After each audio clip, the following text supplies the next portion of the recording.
Hello students, पिछले video में हमने आपको क्वेश्चन नंबर 17 तक कंप्लीट कर दिया था। आइए देखते हैं चैप्टर 12 का क्वेश्चन नंबर 18। क्वेश्चन नंबर 18 है आपका, निम्नलिखित के संभावित कारण दीजिए। ठीक है, तो आपको कारण यहाँ पर पूछा जा रहा है। पहला है साइक्लोहेक्सेनोन अच्छी लब्धि में साइनोहाइड्रिन बनाता है।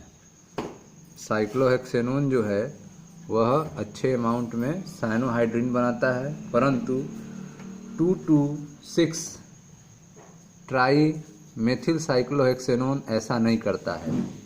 ठीक है, तो इसका रीज़न आपको बताना है। ठीक है, तो आइए देखते हैं पहला रीज़न क्या होगा इसका, ध्यान से समझें।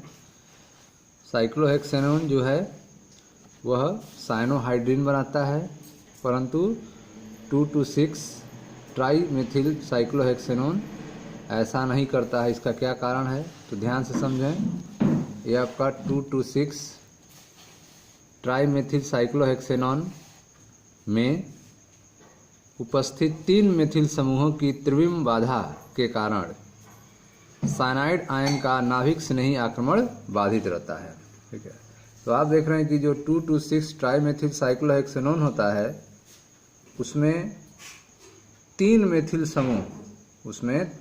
समूह उपस्थित होते हैं जो त्रिविमीय बाधा उत्पन्न करते हैं, जिसके कारण साइनाइड आयन जो है वह नाभिक स्नेही आक्रमण से बाधित रह जाता है। जबकि साइक्लोहेक्सेनोन में क्या होता है, साइक्लोहेक्सेनोन में मेथिल समूह अनुपस्थित होता है। साइक्लोहेक्सेनोन में मेथिल समूह नहीं पाया जाता है, ठीक है, जिसके कारण त्रिविम बाधा नहीं होती है, अतः साइनोहाइड्रिन निर्मित होता है। तो आप देख रहे हैं कि साइक्लोहेक्सेनोन से साइनोहाइड्रिन आपको प्राप्त होगा, क्योंकि इसमें कोई भी त्रिविम बाधा नहीं होती है। जबकि 2,2,6 ट्राईमेथिल साइक्लोहेक्सेनोन में 3 मेथिल समूह होने के कारण उसमें त्रिविम बाधा उत्पन्न होती है, जिससे नाभिक स्नेही आक्रमण नहीं हो पाता है। ध्यान दें, यह आपका 2,2,6 ट्राईमेथिल साइक्लोहेक्सेनोन है। ठीक है, 2,2,6 ट्राईमेथिल साइक्लोहेक्सेनोन, इसकी HCN से क्रिया आप कराएंगे तो साइनोहाइड्रिन की अत्यंत कम लब्धि होगी। साइनोहाइड्रिन जो है बहुत कम मात्रा में मिलेगा, क्योंकि यह तीनों CH3 जो हैं बाधा उत्पन्न करते हैं। जबकि यह आपका साइक्लोहेक्सेनोन है, इसकी जब क्रिया HCN से कराते हैं तो आपको साइक्लोहेक्सेनोन साइनोहाइड्रिन प्राप्त होता है। साइक्लोहेक्सेनोन साइनोहाइड्रिन प्राप्त होता है और इसकी लब्धि क्या होती है, अधिक होती है, यह ज़्यादा अमाउंट में प्राप्त होता है। ठीक है, सेकेंड क्वेश्चन है आपका, सेमी कार्बेजाइड में 2 NH2 समूह होते हैं। सेमी कार्बेजाइड में 2 NH2 समूह होते हैं, परंतु केवल एक NH2 समूह ही सेमी कार्बेजोन विरचन में प्रयुक्त होता है। ठीक है, इसका रीजन आपको बताना है।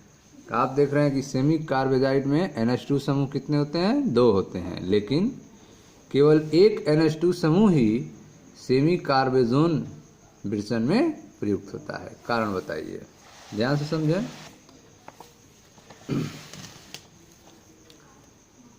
सेमी कार्बेजाइड में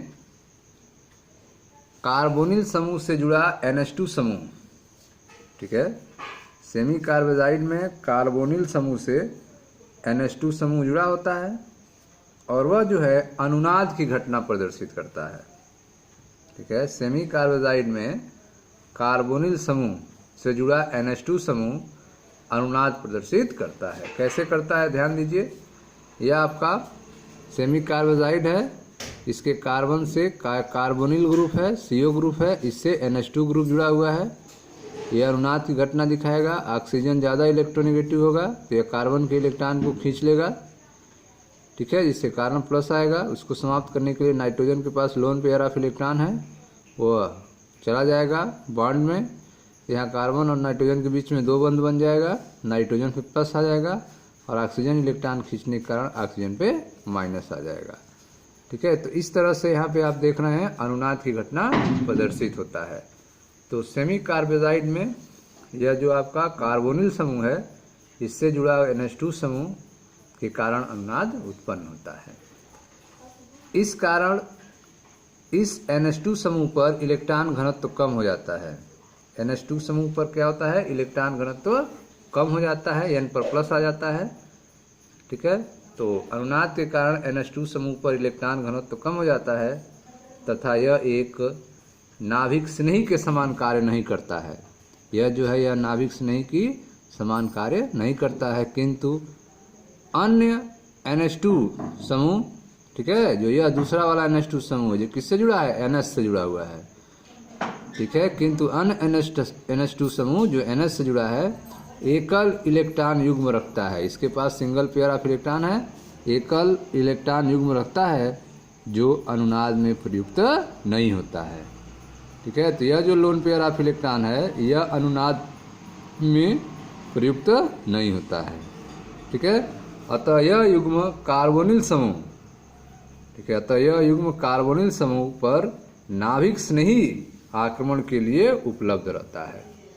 ठीक है। तो यह जो लोन पेयर ऑफ इलेक्ट्रॉन देख रहे हैं, यह जो है वह कार्बोनिल समूह पर नाभक स्नेही आक्रमण के लिए उपलब्ध होगा तथा सेमी कार्बोजोन बनाने में यह भाग लेता है।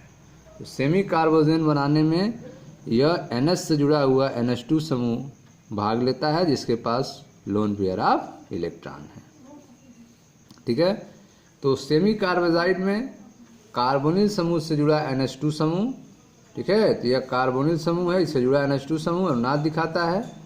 ऑक्सीजन इलेक्ट्रॉन खींचता है, जिससे ऑक्सीजन माइनस कार्बन प्लस को समाप्त करने के लिए नाइट्रोजन से इलेक्ट्रॉन ले लेगा, जिससे कार्बन नाइट्रोजन डबल बंध आ जाएगा, नाइट्रोजन पे प्लस आ जाएगा। यह इस तरह से दो अनादिक स्ट्रक्चर बनेंगे। इस घटना के कारण जो है NH2 समूह पर इलेक्ट्रॉन का घनत्व कम हो जाएगा, तब यह जो है एक नाभिक स्नेही के समान कार्य नहीं करता है। यह जो है एक नाभिक स्नेही के समान कार्य नहीं करता है, क्योंकि इस पर इलेक्ट्रॉन का घनत्व कम हो जाता है। किंतु जो NH से जुड़ा हुआ NH2 समूह है, उस पर एकल इलेक्ट्रॉन युग्म रहता है, जो अनुनाद में प्रयुक्त नहीं होता है। ठीक है। अतः यह युग्म कार्बोनिल समूह पर नाभिक स्नेही आक्रमण के लिए उपलब्ध रहता है तथा सेमी कार्बोजोन बनाने में यह भाग लेता है। ठीक है। यह था आपका दूसरा रीजन। तीसरा है आपका कार्बोक्सिलिक अम्ल एवं एल्कोहल से, कार्बोक्सिलिक अम्ल एवं एल्कोहल से अम्ल उत्प्रेरक की उपस्थिति में एस्टर के विरचन के समय जल अथवा एस्टर जैसी ही निर्मित होती है। ठीक है। तो कार्बोक्सिलिक अम्ल और एल्कोहल, कार्बोक्सिलिक अम्ल और एल्कोहल से अम्ल उत्प्रेरक की उपस्थिति में, कार्बोक्सिलिक अम्ल और एल्कोहल से अम्ल उत्प्रेरक की उपस्थिति में एस्टर के विरचन के समय जल अथवा एस्टर जैसे ही निर्मित होती है, उसको निकाल दिया जाना चाहिए। क्यों? तो जब आप कार्बोक्सिलिक अम्ल और एल्कोहल से अम्ल उत्प्रेरक की उपस्थिति में एस्टर बनाएंगे, तो इसके साथ जो है जल, ठीक है, अथवा एस्टर जैसे ही बनेगा, उसको निकाल दिया जाना चाहिए। ऐसा क्यों होना चाहिए? कारण देखें ध्यान से, ऐसा क्यों होना चाहिए? क्योंकि जो एस्टरीकरण होता है वह एक उत्क्रमणीय अभिक्रिया है। एस्टरीकरण कैसी अभिक्रिया है? एक उत्क्रमणीय अभिक्रिया है। यह आपका कार्बोक्सिलिक एसिड है RCOOH और ये आपका एल्कोहल है। जब कार्बोक्सिलिक एसिड और एल्कोहल से क्रिया होती है अम्लीय माध्यम में, एस्टरोफोर्स में, तो एस्टर और जल बनता है। ये बने हुए एस्टर और जल को तुरंत निकाल दिया जाता है। ठीक है। क्यों निकाल दिया जाता है, यही बताना है रीजन। देखें, जब उत्पादों की पर्याप्त मात्रा निर्मित हो जाती है तो अग्र अभिक्रिया का वेग घट जाता है और विपरीत अभिक्रिया प्रारंभ हो जाती है। ठीक है। तो जब कार्बोक्सिलिक अम्ल और एल्कोहल के मिलने से एस्टर और जल बनेगा और उत्पाद की मात्रा, एस्टर और जल की मात्रा जब अधिक हो जाएगी तो अग्र अभिक्रिया का जो वेग है वह कम हो जाएगा, घट जाता है, और विपरीत अभिक्रिया प्रारंभ हो जाती है। ठीक है, एस्टर जल से कार्बोक्सिलिक अम्ल और अल्कोहल बनना शुरू हो जाता है। तो विपरीत अभिक्रिया को रोकने के लिए, ठीक है, अर्थात साम्य को अग्र दिशा में विस्थापित करने के लिए, साम्य जो है अग्र दिशा में बना रहे, इसके लिए उत्पादों, जो उत्पाद बन रहे हैं, एस्टर अथवा जल की सांद्रता को घटा देना चाहिए। एस्टर अथवा जल की सांद्रता को घटा देना चाहिए। अतः समय समय पर जल और एस्टर को अलग करते रहना चाहिए, जिससे कार्बोक्सिलिक अम्ल और अल्कोहल के मिलने से एस्टर और जल बनता रहे। ठीक है, अगर आप नहीं इसको अलग करेंगे एस्टर या जल को, तो यह जो है विपरीत अभिक्रिया होने लगेगी और कार्बोक्सिलिक अम्ल और अल्कोहल प्राप्त होने लगेगा। ठीक है, तो यह था आपका क्वेश्चन नंबर 18। अब देखते हैं क्वेश्चन नंबर 19 क्या है। ध्यान दें, एक कार्बनिक यौगिक में 69.77% कार्बन है, 11.63% हाइड्रोजन और शेष ऑक्सीजन है। ठीक है, यौगिक का आणविक द्रव्यमान 86 है। यह टालेन अभिकर्मक को अपचयित नहीं करता है, परंतु सोडियम हाइड्रोजन सल्फाइड के साथ योगज यौगिक देता है तथा आयोडोफार्म परीक्षण देता है। प्रबल ऑक्सीकरण पर एथेनाइक तथा प्रोपानाइक अम्ल देता है। ठीक है, प्रबल ऑक्सीकरण पर यह एथेनाइक तथा प्रोपेनाइक अम्ल देता है। यौगिक की संभावित संरचना लिखिए। ठीक है, तो आपको यौगिक को बताना है कि वो कौन सा यौगिक है जो प्रबल ऑक्सीकरण पर एथेनाइक अथवा प्रोपेनाइक अम्ल देगा। ठीक है, यह टालेन अभिकर्मक से अपचयित नहीं करता है, परंतु सोडियम हाइड्रोजन सल्फाइड के साथ योगज उत्पाद देता है, यौगिक देता है, जो आयोडोफार्म परीक्षण देता है। ठीक है, तो इस तरह से आप देख रहे हैं कि परसेंटेज दिया हुआ है कार्बन, हाइड्रोजन और ऑक्सीजन का। तो सबसे पहले हम इसके लिए अणुसूत्र निकालेंगे। ठीक है, तो सबसे पहला काम क्या होगा हमारा, अणुसूत्र निकालना। किसके बेस पर, परसेंटेज के बेस पे। देखें ध्यान से, तो जो भी सूचनाएं दी हैं उनको आप इकट्ठा करेंगे, लिखेंगे। तो पहला स्टेप है आपका यौगिक का अणुसूत्र ज्ञात करना। ठीक है, तो कार्बन, हाइड्रोजन और ऑक्सीजन दिया हुआ है। कार्बन का परसेंट क्वेश्चन में 69.77 दिया है। ठीक है, कार्बन का परमाणु भार 12 होता है, तो मोलों की संख्या क्या हो जाएगी, भार बटे अणु भार। ठीक है, तो यह आपका परसेंटेज है, अब बटे यह परमाणु भार है, तो यह आपका भार हो गया 69.77 प्रतिशत ले लिए और बटे परमाणु भार, तो यह हो गया 5.81। ठीक उसी तरह से हाइड्रोजन का परसेंटेज दिया है 11.63 और परमाणु भार 1 होता है, तो मोलों की संख्या, ठीक है, परसेंटेज जो दिया हुआ है बटे परमाणु भार, तो 11.63 बटे 1, तो यह हो गया 11.63। ऑक्सीजन का क्या होगा, तो 100% में है, तो 100 में से कार्बन प्लस हाइड्रोजन के परसेंटेज को माइनस कर देंगे। तो 100 माइनस कार्बन का परसेंटेज और माइनस हाइड्रोजन का परसेंटेज, तो इस तरह से आ जाएगा ऑक्सीजन का परसेंटेज 18.60 और परमाणु भार जो है ऑक्सीजन का 16 होता है। आप डिवाइड करोगे मोलक संख्या निकालने के लिए, तो जो परसेंटेज है 18.60 अपॉन 16, ये हो जाएगा 1.16।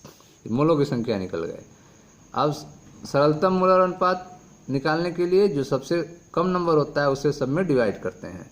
तो सरलतम मोलर अनुपात तो 5.81 अपॉन सबसे कम नंबर है 1.16, तो अपॉन 1.16, तो 5 हो गया। फिर जो है सरलतम मोलर अनुपात हाइड्रोजन के लिए तो 11.63 अपॉन 1.16, तो यह 10 हो गया। उसके बाद 1.16 अपॉन 1.16, तो यह 1 हो गया। ठीक है, तो सी का सरलतम मोलर अनुपात 5 है, एच का 10 है और ऑक्सीजन का 1 है। तो दिए गए कार्बनिक यौगिक का मोलर अनुपातिक सूत्र क्या होगा, C5H10O होगा। ठीक है, अब अणुसूत्र बराबर क्या होता है, तो अणुसूत्र बराबर मूलानुपाती सूत्र इंटू एन।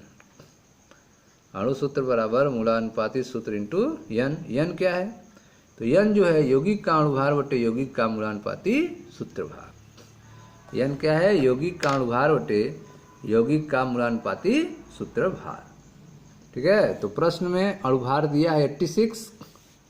अणुभार कितना दिया है क्वेश्चन में, 86 दिया हुआ है। तो अणुभार 86 दिया है, तो C5H10O का मूलानुपाती सूत्र क्या होगा, तो मूलानुपाती सूत्र निकालें, यौगिक का अणुभार इंटू, ठीक है, अणुसूत्र देखें ध्यान से, तो मूलानुपाती सूत्र भार निकालें C5H10O का। तो C5 कार्बन 5 है, तो कार्बन का 12 होता है, तो इंटू 5 प्लस हाइड्रोजन 10 है, तो 10 इंटू 1 प्लस ऑक्सीजन 1 है, तो 16, सबको ऐड कर दिए 86। तो यह मूलानुपाती सूत्र भार निकल गया C5H10O का 86। तो n इक्वल टू क्या हो जाएगा, यौगिक का अणुभार बटे यौगिक का मूलानुपाती सूत्र भार। तो यौगिक का अणुभार 86 है अपान 86, 1 हो गया। तो n आपका निकल चुका है। तो अणुसूत्र बराबर मूलानुपाती सूत्र इंटू n। तो अणुसूत्र बराबर मूलानुपाती सूत्र C5H10O इंटू 1। तो 1 का मल्टीप्लाई करेंगे तो 1 ही होगा। तो अणुसूत्र हो गया C5H10O। ठीक है, यौगिक का अणुसूत्र क्या है, C5H10O है। अब आते हैं सेकेंड स्टेप में, यौगिक की संरचना कैसे ज्ञात करेंगे। तो यौगिक की संरचना ज्ञात करना। अब जैसा जैसा सूचना दिया गया प्रश्न में उस आधार पे चलेंगे आगे। तो प्रश्न में कहा गया है चूंकि यह जो यौगिक है वह NaHSO3 के साथ योग उत्पाद निर्मित करता है। ठीक है, तो यौगिक जो है वह NaHSO3 के साथ योग उत्पाद निर्मित करता है, अतः यह एल्डिहाइड अथवा कीटोन समूह की उपस्थिति को दर्शाता है। यौगिक जो है NaHSO3 के साथ योग उत्पाद निर्मित करता है, अर्थात यह एल्डिहाइड अथवा कीटोन समूह की उपस्थिति को दर्शाता है। ठीक है, दिया गया यौगिक टाले नवीकर्मक को अपचयित नहीं करता है, अतः किंतु धनात्मक आइडोफार्म परीक्षण देता है। ठीक है, जो दिया गया यौगिक है वह टाला नवीकर्मक को अपचयित नहीं करता है किंतु धनात्मक आइडोफार्म परीक्षण देता है, अतः यह एक मेथिल कीटोन है। तो यह कौन सा कंपाउंड होगा, मेथिल कीटोन होगा। ठीक है, तो दिया गया यौगिक टाला नवीकर्मक को अपचयित नहीं करता है किंतु धनात्मक आइडोफार्म परीक्षण देता है, अतः यह क्या होगा, मेथिल कीटोन होगा। देखें, ऑक्सीकरण पर यौगिक एथेनोइक और प्रोपेनाइक अम्ल का मिश्रण देता है। यह प्रश्न में दिया है, यह ऑक्सीकरण पर यौगिक एथेनाइक और प्रोपेनाइक अम्ल का मिश्रण देता है, अतः यह पेंटेन टू आन है। क्या है वह, पेंटेन टू आन है। ठीक है, तो इस तरह से आप देख रहे हैं कि पेंटेन टू आन का ऑक्सीकरण करेंगे तो आपको एथेनाइक और प्रोपेनाइक अम्ल मिलेगा, तो आपका मेथिल कीटोन होगा। आपका यौगिक क्या है, पेंटेन टू आन है। तो रासायनिक समीकरण देखें, पेंटेन टू आन NaHSO3 से क्रिया करेगा तो योग उत्पाद बनेगा आपका सोडियम बाईसल्फाइड योगज उत्पाद। सोडियम बाईसल्फाइड योगज उत्पाद आपका बनेगा। पेंटेन टू आल का आइडोफार्म परीक्षण करेंगे, जिससे यह जो है आइडोफार्म बनेगा। ठीक है, उसका सोडियम साल्ट बनेगा पेंटेन टू आन का CH3CH2CH2COONA और F+3NaI+3H2O। ठीक है, पेंटेन टू आन का ऑक्सीकरण करेंगे K2Cr2O7 H2SO4 उपस्थिति में, तो एथेनाइक अम्ल और प्रोपेनाइक अम्ल प्राप्त होगा।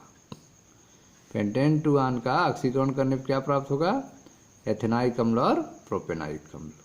ठीक है, तो इस तरह से हमारा कंपाउंड कौन होगा, पेंटेन टू आन होगा, जिसका आपने रासायनिक समीकरण देखा। नेक्स्ट देखें, क्वेश्चन नंबर 20। यद्यपि फिनाक्साइड आयन की अनुनादी संरचनाएं कार्बोक्सिलेट आयन की तुलना में अधिक हैं।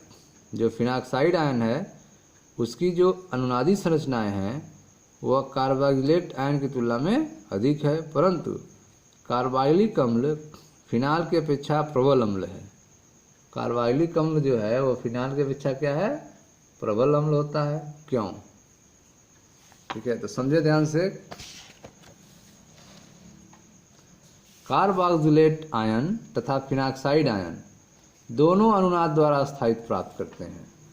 कार्बोक्सिलेट आयन हो या फिर फिनॉक्साइड आयन हो, दोनों जो है अनुनाद के द्वारा स्थायित्व प्राप्त करते हैं, किंतु कार्बोक्सिलेट आयन फिनॉक्साइड आयन की तुलना में अधिक स्थायित्व प्राप्त करता है। जो कार्बोक्सिलेट आयन होता है वह फिनॉक्साइड आयन की तुलना में अधिक स्थायित्व प्राप्त करता है। ठीक है, क्यों? क्योंकि इसमें ऋणावेश जो है वह 2 से अधिक विद्युतात्मक ऑक्सीजन परमाणुओं पर विस्थानीकृत होता है। कार्बोक्सिलेट आयन में जो ऋण आवेश होता है वह 2 अधिक विद्युतात्मक ऑक्सीजन परमाणु पर विस्थानीकृत होता है। ठीक है, यह आपका कार्बोक्सिलेट आयन है, इसका जो इलेक्ट्रॉन होगा वो इस 2 ऑक्सीजन पर ही विस्थानीकृत होगा, डिलोकलाइज्ड होगा। जबकि फिनॉक्साइड आयन की संरचना, जो यह फिनॉक्साइड आयन की संरचना बनाई गई है यहाँ पे, यह फिनॉक्साइड आयन है, इसका स्ट्रक्चर आप देख रहे हैं, फिनॉक्साइड आयन की संरचना। ठीक है, में ऋणावेश का विस्थानन कम विद्युतात्मक कार्बन परमाणु पर होता है। ठीक है, तो फिनॉक्साइड आयन की संरचना में सेकेंड, थर्ड और फोर्थ में ऋणावेश का विस्थानन वह कम विद्युतात्मक कार्बन परमाणुओं पर होता है। जहाँ पर ऋणात्मकता कम होती है वहाँ पर उनका विस्थापन होता है। इस कारण कार्बोक्सिलिक अम्ल फिनाल से अधिक अम्लीय होते हैं। ठीक है, तो जो फिनॉक्साइड आयन होते हैं वो फिनाल से अधिक क्या होते हैं? अम्लीय होते हैं। कार्बोक्सिलेट आयन आपने देखा, फिनॉक्साइड आयन आपने देखा, चाहे कार्बोक्सिलेट आयन हो या फिर फिनॉक्साइड आयन हो, दोनों जो हैं अनुनाद के द्वारा स्थायित्व प्राप्त करते हैं, किंतु कार्बोक्सिलेट आयन फिनॉक्साइड आयन की तुलना में अधिक स्थायित्व प्राप्त करता है। क्यों? क्योंकि इसमें जो ऋणावेश होते हैं वे 2 से अधिक विद्युतात्मक ऑक्सीजन परमाणुओं पर विस्थानीकृत होते हैं, जबकि फिनॉक्साइड आयन की संरचना 2, 3 और 4, 2, 3 और 4, ठीक है, में ऋणावेश का विस्थानन क्रम विद्युत ऋणात्मकता कार्बन परमाणु पर होता है। ठीक है, तो आप देख रहे हैं कि इसमें जो है ऋणावेश का विस्थापन, ठीक है, ऋणावेश का जो विस्थानन होगा वह कम विद्युत ऋणात्मक कार्बन परमाणु पर होता है। इस कारण कार्बोक्सिलेट अम्ल फिनाल से अधिक अम्लीय होता है। ठीक है, तो जो कार्बोक्सिलेट आयन होता है वो फिनाल से अधिक अम्लीय होता है। तो यह था आपका क्वेश्चन नंबर 20। तो अब आपका चैप्टर 12 जो है कंप्लीट हो चुका है, एक्सरसाइज भी कंप्लीट हो चुका है। मिलते हैं नेक्स्ट वीडियो में। Thank you.